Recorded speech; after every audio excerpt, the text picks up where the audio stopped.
Wait a minute. What? How about now?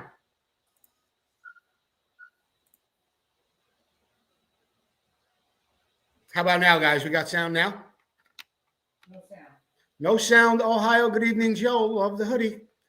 How about sound now? Do we have sound now? Do we have sound? Yes, we have sound now. Okay, thanks, Tyler. All right. Okay, what did you do? Is it good sound or crappy sound? How about now? You're on. Okay. Okay. Let's start the show again, guys. Yes, there is sound. Russell Waters, thank you. All right. Gosh. I swear, I'm ready to run the credits again, but I'm not going to do that. All right? Here's what we're going to do. Good evening, everyone. I'm Joe Abbate. Welcome to watching Vintage Motocross Q&A. Happy Wednesday to you. Thank you for joining us tonight. How does this show happen? It happens through the great sponsors like Racer X, the International Motocross Museum, Motion Pro, Bultaco East Series Studio, Vinco, Full Circle Racing, and Preston Petty Products. Also, if you want to be a supporter of the show, for $49.95, you'll get a shirt, much like the one I'm wearing right here on tonight's show, and you'll get 4 products from Russell Waters at Amsoil. Our latest show supporter is right here behind me, www.travelwithdeb.com. That's travelwithdeb.com. Thank you for your $50 contribution to the show, and your husband got a shirt. I'm really happy about that, and I'm really happy the sound is working too. Thank you, Steve Bauer. I think his name is Phil. Phil. And Enriquez? Yeah. Thank you, Steve Bauer and the Big Air Kids Fair. Be sure to visit them online. Steve does so much for the Big Air Kids Fair at Loma Linda Hospital. And Kurt Flash from Trail Riders. Thank you, Kurt. I really enjoy your magazine every month, no matter where you are. If you are, well, it doesn't matter, wherever you are. Share the show, Sue. Share the show, whether you're on Facebook or you're on YouTube, and comment what you like about the show, what you dislike. You know what we got to do, though, right now? I got to zoom in on the, look at it, actually. Well, no, I got a little thrown off. We had an audio problem. Are you using your new microphones? Yeah, everything seems to be okay. What are you giving away tonight, my dear? I'm giving away 10mm sockets, right? Yeah, it's one of those little emergency kits. Yeah. Pretty cool. It is very cool. That's for viewer appreciation. Right. And then we have trivia, of course. This lovely poster for trivia. Yep. And then we have stickers for What's It Worth. You got it. Okay. You got it, Sue. All right, let's get on with the show. And everybody would really make me really happy if they did say something about the sound. Because boy, we went through a lot to get this thing to work. You know what? I got a quick second here, and I learned something else about StreamYard. Thank you for being here. Danny Denmore, Tim Whitehouse Jr., John Cockaval, Brian Bellman, Gig Hagad, Brian Webley, Richard Lotz, Kenneth Klaus, and everybody else whose name is on the list that is very, very long tonight. The next time, try this segment. We're going to switch things up a little bit tonight. We had a little bit of a glitch last week on something that I wanted to show you guys, and we're going to run it again tonight. So next time, try this is brought to you tonight by Roger Neth, Brap Suspension. Hey, Brappers, how you guys doing? Right here in the Brap shop, guts in the cam. We got a nice little fun segment for Joe Abate's Vintage Motocross Q&A. And the topic today is how to test a shock that I just got done rebuilding to make sure it's working correctly, right? I don't have a shock dyno, but what I do in every shock before it goes out is my rebound adjuster is wide open, right? So I'm going to compress the shock shaft. Whoop, let's tighten this vise up. Compress the shock shaft, right? Boom, goes up pretty fast. And now I'm going to take and I'm going to close down this rebound adjuster. I'm going to go all the way closed, and I'm going to open it 2 clicks, so it's not fully closed. Now it gets really hard to push down. I mean, like, really hard. This also shows how much rebound adds to compression. Now you can see how it's going up really slow, right? If I start to open that up, it would go up faster and faster. But this tells me that everything that I've done is functioning. The rebound adjustment's functioning. We can't really test a compression adjuster. That would take a shock dyno. But maybe you had the shim stack off, and maybe you put the piston on upside down, or had something mixed up and oil was just flowing through the piston. Well, it would still go really fast, right? So this is a good way to make sure that you've assembled it correctly. The rebound adjustment works, but it also showed you, I mean, that took everything I could do to push that down, right? As I get older, this is going to get harder, right? I'm going to have to keep working out. But rebound adds a ton to compression. So if your rebound is really slow, it's also adding to the compression. And it's really bad compression. Probably about the worst thing you can do on a shock is run slow rebound, right? You need that thing working pretty fast. If your bike is swapping in the back, left and right, your rebound is probably slow. So two little tidbits there. One, how to test a freshly built shock, and a little comment on rebound. And you ever get the opportunity to have a shock like this in your hand, try and push it down with it open, and then try and push it down with closed, and it'll start to sink in your head about, I got to make sure my rebound adjustment is correct or in a good working adjustment range. Otherwise, it's going to affect my compression and how my bike handles correctly. So you guys keep it brappy. Enjoy the rest of Joe Abate's Vintage Motocross Q&A show, and I'm going to wrap this shock up. We'll get the spring on it, set the clickers, put us a Brap suspension sticker on it, and put it back on the bike. Until next time. Roger Neff, Brap Suspension. Nice. Catch him on Instagram. Got a lot of great videos over there. That segment, of course, was put together by Brap Suspension, Roger Neff, but it is for our Next Time Try This segment. Next Time Try This segment is really sponsored by Vinco. Keep the ride going with over 1,000 products in their catalog. The latest and greatest thing over at Vinco, Kawasaki KX450 pistons for the 1974, just $189.95, and they are available from standard size up to 3 over. Not a bad deal, huh? That's Vinco.com. What's it worth? This is the segment of the show where you tell us what you think a bike recently sold for, and we're going to send you a couple of really nice stickers just like this. Susie told you about them a little bit earlier. Mm-hmm. Kind of look like my shirt, right? And with good reason.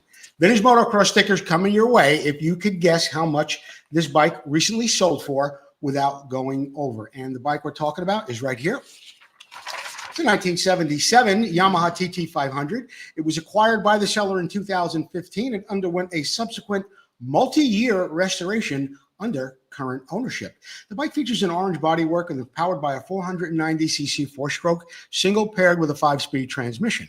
Equipment includes a Kickstarter, compression release, a Mikuni carburetor, a high-mounted exhaust system, drum brakes, wire, spoke wheels, cross-braced handlebars, a black vinyl seat, a skid plate, and a side stand. The TT500 is offered at no reserve in Colorado for an off-road use only with the owner's manual and bill of sale. The frame features an integrated oil reserve in the top tube, and it was stripped and powder-coated black during the refurbishment before being fitted with replacement orange plastic and color-coordinated fuel tank with polished aluminum accents. Additional details include the number 7 number plates, a black vinyl seat, a skid plate, and a side stand. Whoever puts these write-ups together at Bring a Trailer has a little to learn. Anyway, the air-cooled 499cc four-stroke single is factory rated at 27 horsepower. Features a Kickstarter and a high-mounted exhaust with slotted heat shield. Top-end rebuild was performed under current ownership.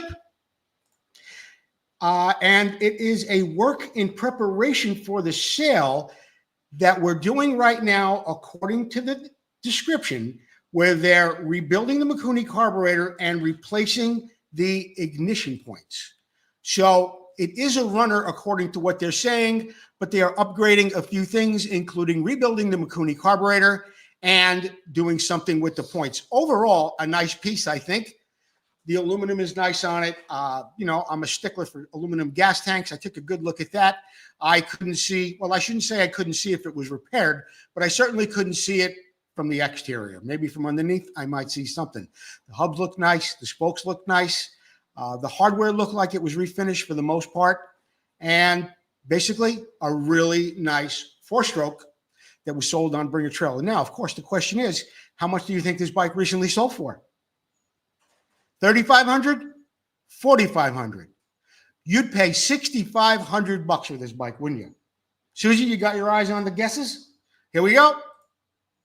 This bike sold for $4,550 plus a 10% buyer premium, adds another $450 to it, $5,000 even.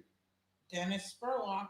Dennis Spurlock, you are tonight's winner of the stickers. Congratulations. Send me your mailing address to my personal page. We have 2 winners. Well, who else won? Edward Brechka. Ed Brechka? Okay. I'll give up 2 stickers. How much? 4,500, but they both said 4,500. So they both get stickers. All right. Ed Brechka and Dennis Spurlock. Dan Spurlock. Send me your mailing address on my personal page in a message. Both of you guys will get stickers. Okay? Not a bad deal. Let's go back just for a second, and we're going to take a little break, actually. We're going to hear from our sponsor, Vintco.com, and then we'll be back with more Vintage Motocross. I'm Brock Glover, and you're watching Vintage Motocross Q&A. We'll be right back.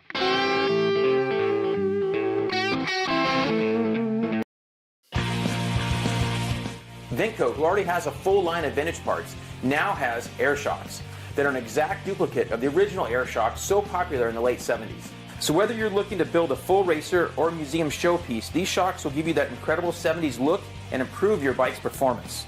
These new air shocks are fully rebuildable with Vintco rebuild kits, and all shocks are hand assembled in the USA with all new components. Every component is brand new.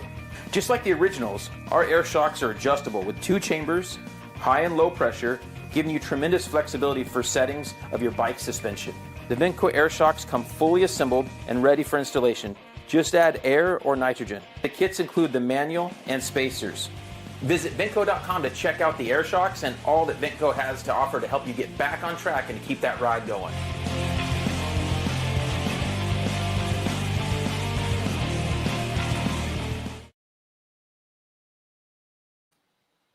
The next segment is, of course, or the last segment was sponsored by Full Circle Racing. Be sure to catch them online at fullcircleracing.com. Shirts, we've got them. Yellow, gray, white, black. We've got the famous Tune shirt from famed artist Kurt Evans, $24.95 up to double XL, $3 more. You get triple X and quadruple X. That shipping included. We accept Venmo, Zelle, and PayPal. We have hats. We have. Oh yeah, we've got hats and cups too. We've got to put a thing together. Yeah. We really need to put a thing together where we have all our swag in one place, where everybody can see it with the prices, and we'll get to that. Susie is always very, very busy with. And let's put her on here. See how stunning she looks tonight. There she is. Right. Susie's always busy with a lot of things that. So, what is the things that you do on Facebook? How many things do you have on Marketplace? And what else do you do other than make shirts for the show? At any given time, right now, I think that I have over 400 listings. 400? Yeah, because I make cake toppers and I make T-shirts and I make mugs and hats and aprons and towels and pillows. And so I do a lot of stuff. So I'm always busy. I'm a busy girl. All right. Yeah, I'm a busy girl. Tyler McGregor, good. He got his. All right. Yeah. You know what time it is? It is. It's everybody's favorite moment of the show. The trivia time. Trivia. Trivia is brought to you by Mike McCook and Motorcyclist Illustrated. You can catch their Facebook page. It is wonderful. It's diverse. Mike McCook, Motorcyclist Illustrated. Now, I know I have sound. I know the sound is good, but I want you to read my lips. This is a call-in contest. Do not type in the answer to the trivia contest. Call on the phone. Turn Okay? up my microphone? How do you turn? What? Turn up my microphone. Turn up your microphone? Mike McCook says, turn up my microphone. Why? Turn up Sue's microphone? Okay, Mike, we'll get to that. This is a call-in contest, okay? Tell me that What? had it here. What? I had it here. I don't have my slide with the phone number on it. No way. Yeah, I don't. And Come on. I don't. So you know what? I'll write it down on a big piece of paper. All right, write it down. Susie's going to write it down, and I want you to call this number with the answer. Write it down nice and big, and I'll put it up here in front of the screen. While we're doing the trivia contest. We're going to be over in Dave's corner, Dave's Classic Corner, checking out some cool stuff from Dave Boydston. There you go. But let me see. Here, give me that. Here's what you're going to do, guys. You're going to call this number, 925-78. That's your number. I need my number. 784-2195. Oh my gosh. Okay, here it is. Real professional, right? 925-784-2195. Here's the trivia. Me and my great sound and wonderful compressed videos. And I forgot to put a slide up, and I got to put things in writing up. Who's this guy? Tell me who this guy is. What happened last Sunday, 45 years ago, and where is it? Who's the rider? Where was it? What was the incredible thing that happened last Sunday, 45 years ago? This is a call-in contest, 925-784-2195. Yeah. We have someone already, a winner, and it can't be Don Kadowski. Who's this? Yep. Let me have him. I might as well do it All right right. now. Hold on.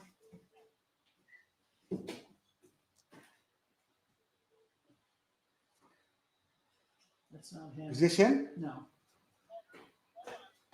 Is that him? Yes.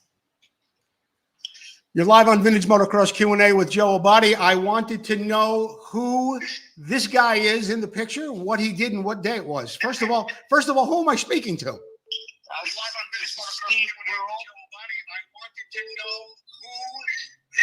Steve Gruhl, you're running my. You got to turn the volume down on your end of the show. Yeah, so that was Marty Moats at Carlsbad. That's correct. The first American to win the 500cc USGP, Marty Moats. I'm going to put Susie back on the line. She's going to get your address, and we're going to get you that 10 millimeter. No, what are we giving away for the trivia? Oh, a poster. You get that really cool poster coming of Jimmy Weiner and Tony DeStefano. Thanks for calling. Give me your address. Take them off speaker, otherwise we'll keep hearing everybody else through the show. Boy, oh boy. I'm glad that was a quick one. Dave Boydston sends us in a great video every week. And the town is Etna, spelled E-T-N-A, California. All right, Sue's going inside, so I don't have all that background noise. Let's sit tight. And we've got Dave's Classic Corner. Here we go. Dave's Classic Corner. Dave Boydston, AMS. You can get him on, see him on Facebook at AMS. Got a phone number there, 480-610-4574. A great parts supplier to the vintage community. Also, follow Dave Boydston on Facebook every day. Dave's got something really cool up there. He goes to different shows, car shows, bike shows. He's contributed so much to our show with his amazing collection of bikes and his storage units. Just a real interesting person and a longtime friend. And what a promoter of vintage motocross Dave Boydston has been over the years. Now, I got a little bit of something different from Dave tonight, and I'm looking forward to showing it to you. Check this out. This is a little Italian fold-up bike called the Omer Tanga. Omer Tanga. There's the name of it. I tried to shoot a video earlier, and apparently I tapped the button and shut it off and then posted it without looking at it. This thing's got plastic hubs. Those are the stomp wheels, plastic fenders. Some unusual things. There's a little, your name becomes Omer on this. And just showing you what was printed on each of the fenders is kind of unusual. My friend Franco Ripa from over in Italy actually brought up the ad of this to show us, and this actually was sold folded up in a bag, came with the carrying bag, and you see how the front end is. This is a complete fold-up bike. And there's some attention, something or other, and side to tilt. That's part English, part understandable, and part not. Grameca is the wheel assemblies cast right into the wheels. It's a Moto Marini motor, 50cc, full-size adult pegs that fold up. electric little exhaust pipe there. I went to a swap meet years ago. I had raced at Casey, Illinois at the Armin National on the first day, and I flew home, and when I got home, the plane was delayed and I didn't get home in time for the swap meet. When I showed up at the swap meet, all the good stuff was gone. But I had to buy something, and this is what I bought that day. It doesn't have an odometer, so we have no idea of the mileage on it or anything.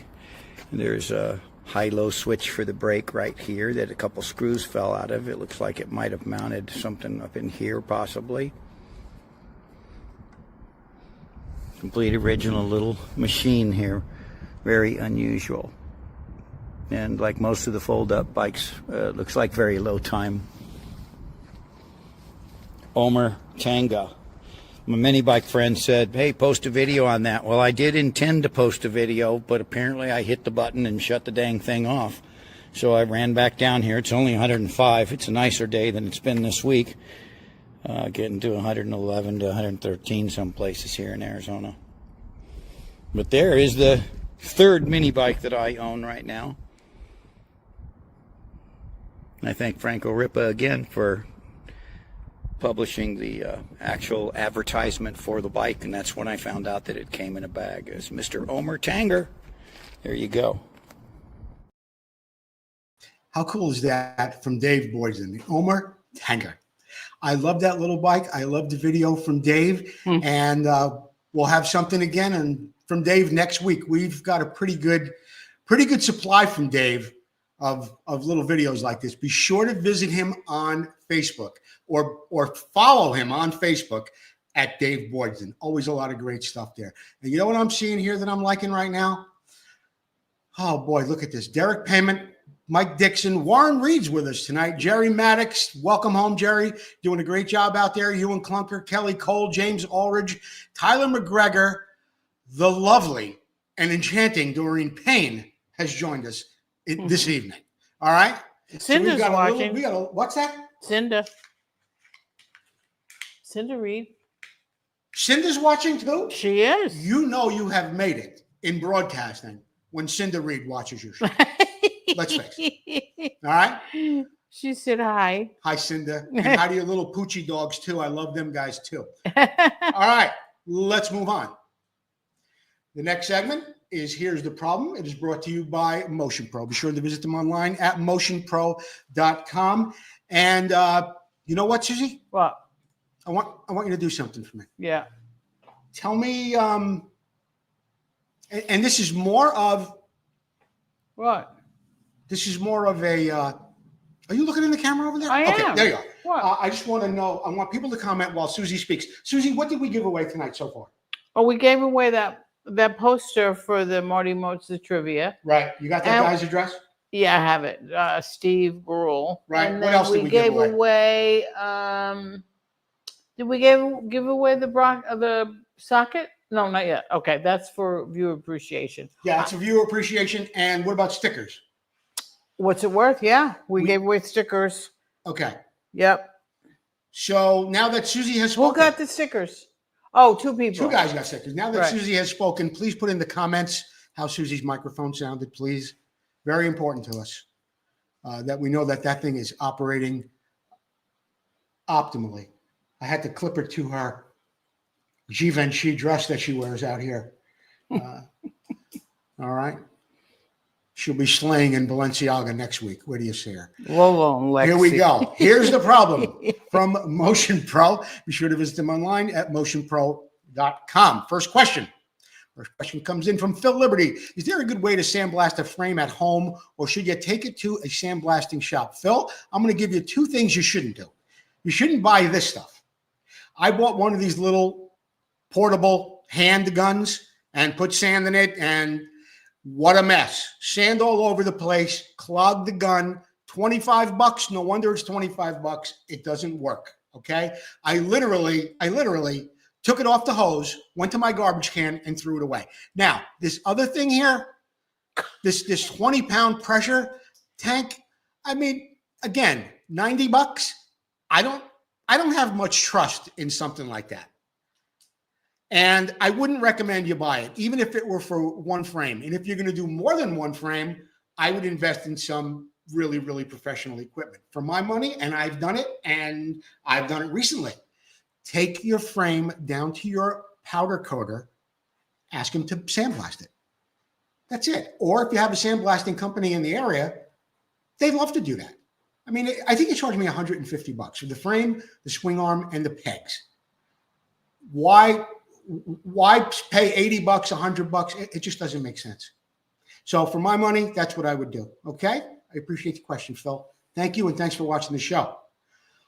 Holmes Herman, what should I use on my new PC Works pipe? Surface rust from storage in spots, foam, scrubber, oil WD-40. I always wanted to say this. What? What up, Holmes? What up, home? Holmes, here's what I would do, okay? This stuff, you're going to say, well, yeah, Joe, AMSOIL and Russell Waters, they're great sponsors of your show. They are great sponsors of my show. And I love the heavy-duty metal protectant. This is unlike WD-40. It is much better. WD-40 is for around the house, a hinge, making things shiny temporarily. The ingredients and the mixture of this product right here, the heavy-duty metal protectant, superior to WD-40. It's going to leave a longer lasting shine. It's going to protect the metal much, much better. I would remove the surface rust using the AMSOIL product and like 000 steel wool. You'll be much happier. WD-40 is not going to do it. And anything else you do it with, it's not going to give the protection that this stuff is going to give. And I'll tell you what, I have a lot of stuff in my shop that sometimes I be blast and it's raw metal. I spray it with dust. I never have a problem. Keeps rust away. And if I have a little rust on something that wasn't protected, I spray it with this stuff, wipe it off, and I'm good to go. Holmes Herman, thank you for the question. I use it on my garden tools. Susie uses it on her garden tools. How about that? Did you know that? No, Susie, I did not. Thanks, Russell Waters. There you go. Brandon Rodabow, 1979 CR125 cylinder question. My cylinder measured 2.213 with bore gauge. My climber manual says cylinder bore is 55.5 millimeter, 2.185.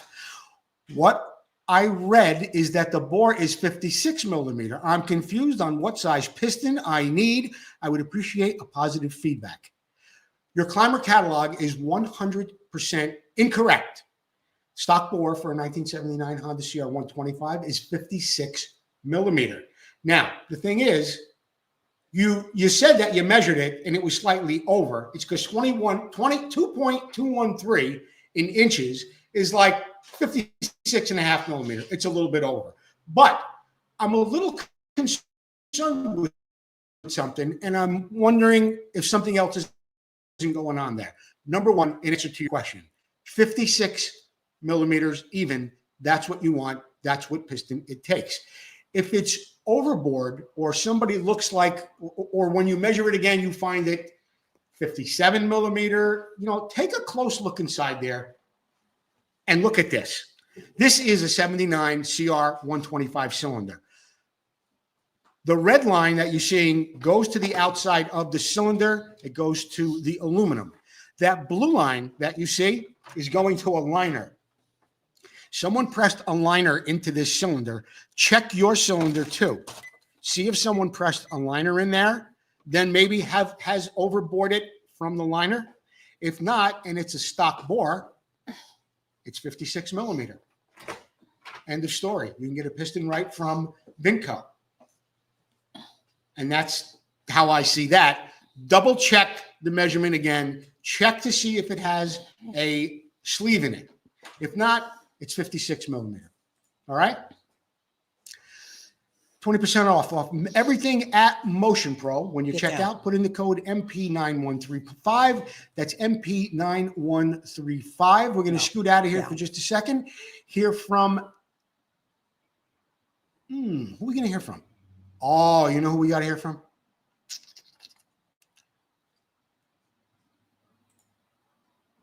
We got to hear from Jerry Maddox. and Full Circle Racing. That's Jerry Maddox and Full Circle Racing. Let me find him over here. I don't think I had him in the queue this week. I was fooling around with so much stuff during the sound, the compressing videos, and all this other stuff. I didn't necessarily have the video. I didn't have the video ready. But let's go back up here to Jerry Maddox's video. Just bear with me a second here, guys. I know the sound is much better. The show is much easier to watch and easier to look at when I run the other videos that people bring in. Oh man, I can't find my Jerry Maddox video for Full Circle Racing. This hurts Joey. You know what? What? Let's see what Jeff Smith has to say about the International Motocross Museum. We'll run that while I look for my Jerry Maddox video for Full Circle Racing. It's something special, obviously, but I have to tell you that tonight is something special too. I'm absolutely delighted that there is going to be a specific museum in honor of motocross. Not just motorcycles, motocross motorcycles. I think that's wonderful.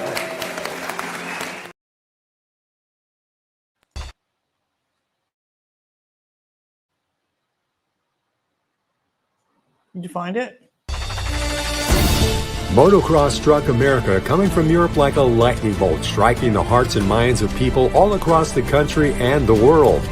Battles of intense racing and cutting rivalries with loyalty to brands and heroes intensified as years of blood, sweat, and dirt flew through the minds of those memories of champions as they wrestled their machines through almost impossible tracks.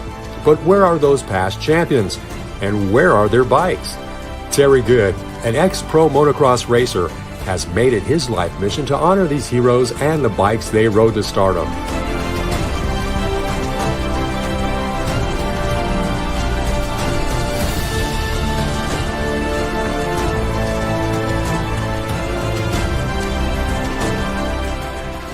We raced, we rode, we lived and breathed motocross.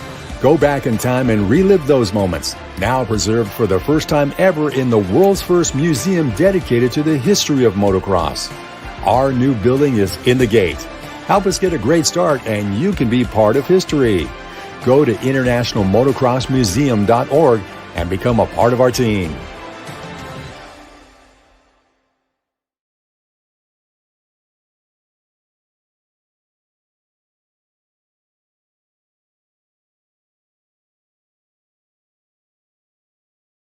Is a not-for-profit 501c3 organization. Be sure to visit them online at internationalmotocrossmuseum.org. Thank you, Sunrise Vapor Blasting, FastGuyStuff.com, and Ben from the Vintage Mini Bike Podcast. Those guys are out there sharing the show, buying stickers, buying shirts, doing all they can to help us here at Vintage Motocross Q&A. This weekend, it all happens. In fact, it starts happening tomorrow. It's the Hodaka Days, and it goes on from the 26th all through the weekend. Thursday they start gathering up there. There's the parade on Friday. There's all kinds of things going on. So if you are up in the great Northwest and you are a Hodaka fan, get up there for Hodaka Days. Motor Showcase. The Motor Showcase tonight is brought to you by Preston Petty Products. Be sure to visit them online at PrestonPettyProducts.com. The Mighty 490 has been sent in to us by Paul Griffin. This is my latest build at Mako Mo. This is serial number 0031. This is the 1981 Mako MC 490 Mega 2, featuring a rare Cerakoted black engine with NOS mall piston, new rod balance crank blueprinted, plus a Wheelsmith ported cylinder with WM engraved in the cylinder. It's got an NOS carburetor. It's got fresh O'Leans, retro piggybacks with brand new internals in them as well. It's got a brand new NOS Mako hubs and Bulldog spokes with gold XL rims laced by WUSA with Pirelli MT16 tires. NOS Wheelsmith pipe hand-coned exhaust. Revalved Mako forks with new seals and Mako dust caps. It's got a brand new works vented airbox with a twin air filter and cage, revalved Mako forks, new seals with dust caps. I think I mentioned that as well. New cables, NOS Magura 311 throttle. It's got NOS Magura levers on it. It's got a compression release, brand new plastics, including new fuel tank that's never had fuel inside of it. Original Mako handlebars. Got a new gold ERT chain and sprockets. Got a 48 in the back, 14 up front. There's a picture of that cylinder. Milled down from Wheelsmith. Very, very cool stuff here, Paul Griffin. Finished with the traditional Mako Mo custom German flag on the saddle. What else we got here? Look at those hubs. Look at those spokes and sprockets. What an absolute beautiful job you've done once again here, Paul Griffin, and living out the tradition. Talk about the legend continuing. Paul Griffin, of course, the son of Mako Mo Griffin. The legend continues down there in Santa Cruz with Mako Mo, Paul Griffin, and this beautiful 81 490. Paul, the last time you put a bike on the show, you asked me for red Preston Petty grips. Paul doesn't have them in red, but I do believe we sent you some Preston Petty hex grips. Whatever we can do, if you want some stickers from the show, maybe you'd like a Mad Light or something else, let us know and we'll get you something. I know you wanted red grips, but we didn't have them last time, and we don't have them this time. So you can't ask me for red grips, all right? The commercial I told you about from Full Circle Racing, I found it.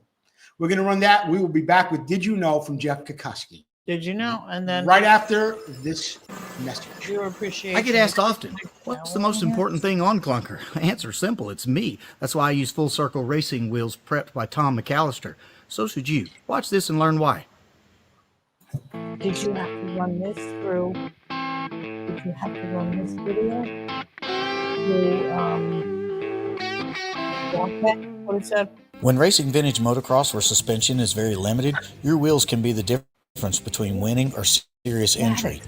We chose to run Full Circle Racing wheels because of the super high quality materials and the heavy duty spokes used. Prepped by Tom McAllister, I have the confidence on the track to push way harder through the rough stuff and the bigger jumps, knowing my wheels are going to stay under me. Hey, Clunker may be 50 years old, but his wheels are brand new, and yours should be too. Call Tom McAllister at Full Circle Racing today.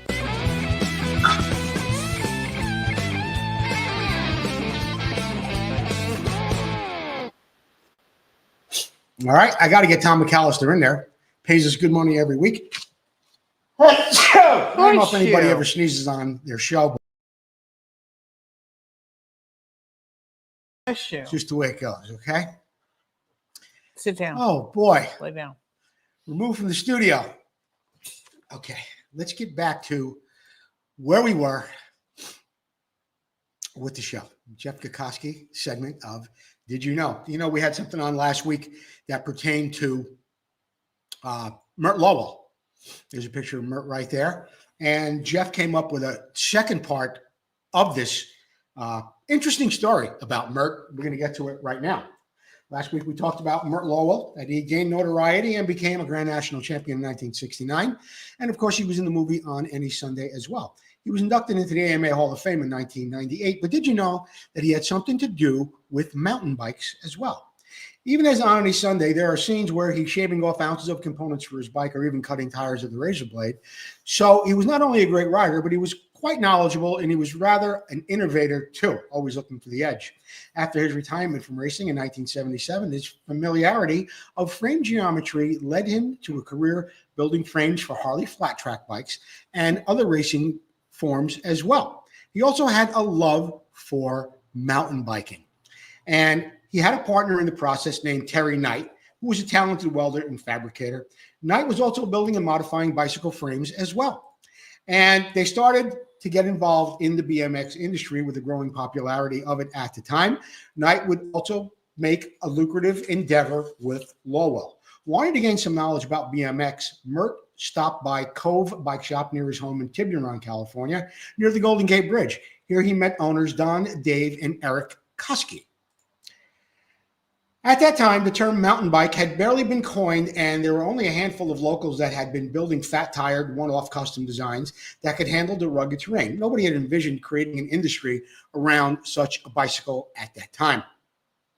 Using Mert's flat track background, they decided that a bike that they would have rider's weight as far back as possible so that the bike would slide around the corners, much like you see this guy doing right here.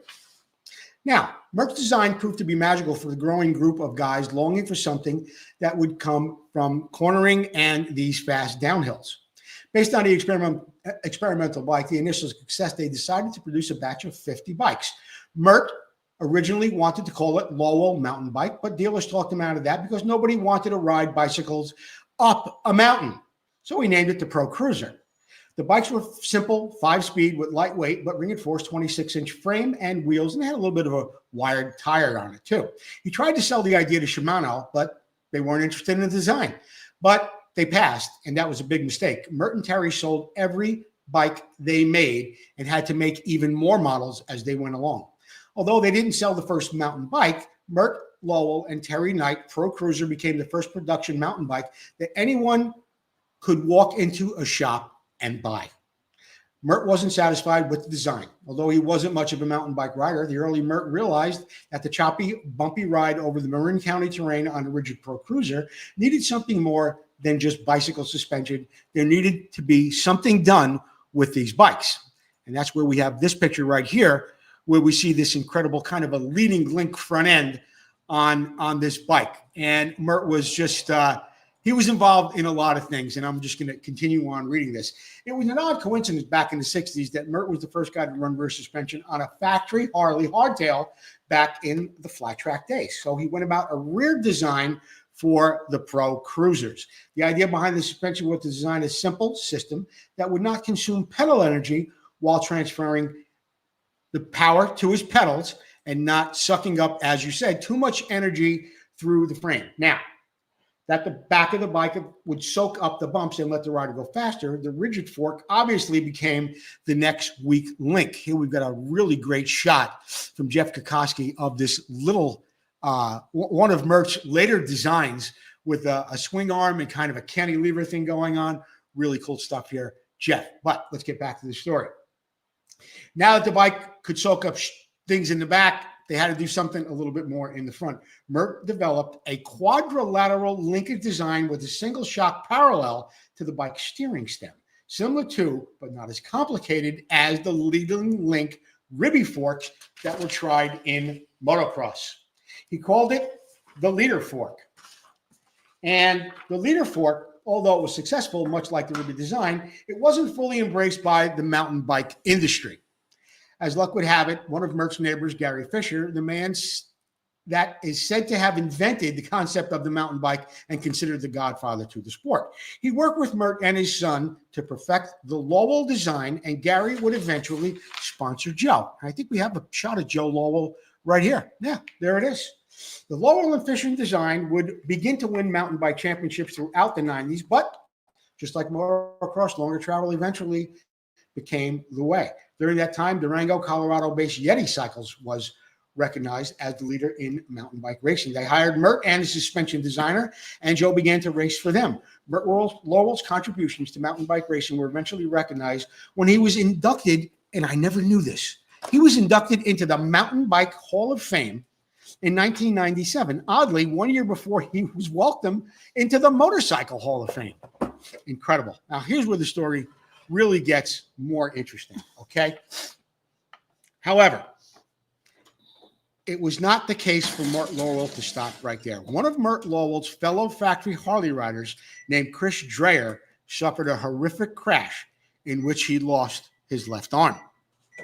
With his knowledge of bicycle pivot joints, Mert Lowell developed a special joint that allows an amputee to ride a motorcycle or a bicycle. Dubbed Mert's hand, Lowell has spent countless hours perfecting the design and was enabled thousands of people to keep on riding. A friend and show sponsor, Al Roof, named Robert Hicks, uses the one of Mert's hands as he graced the cover of the ARMA magazine. Here we see it right here. With all of his wins and success with motorized and non-motorized racing, giving someone back the ability to ride again may be the greatest accomplishment by Mert Lowell. Jeff Kokoski.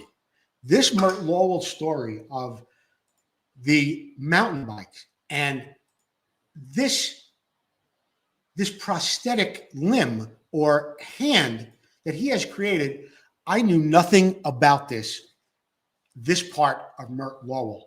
I think that's what makes this show, Vintage Motocross Q&A, so very, very interesting. And Jeff Kokoski coming up every week with a Did You Know segment like this, absolutely fabulous. Jeff, thank you so much. We are going to take, actually, it's not a break. I've got something really cool for you. All right.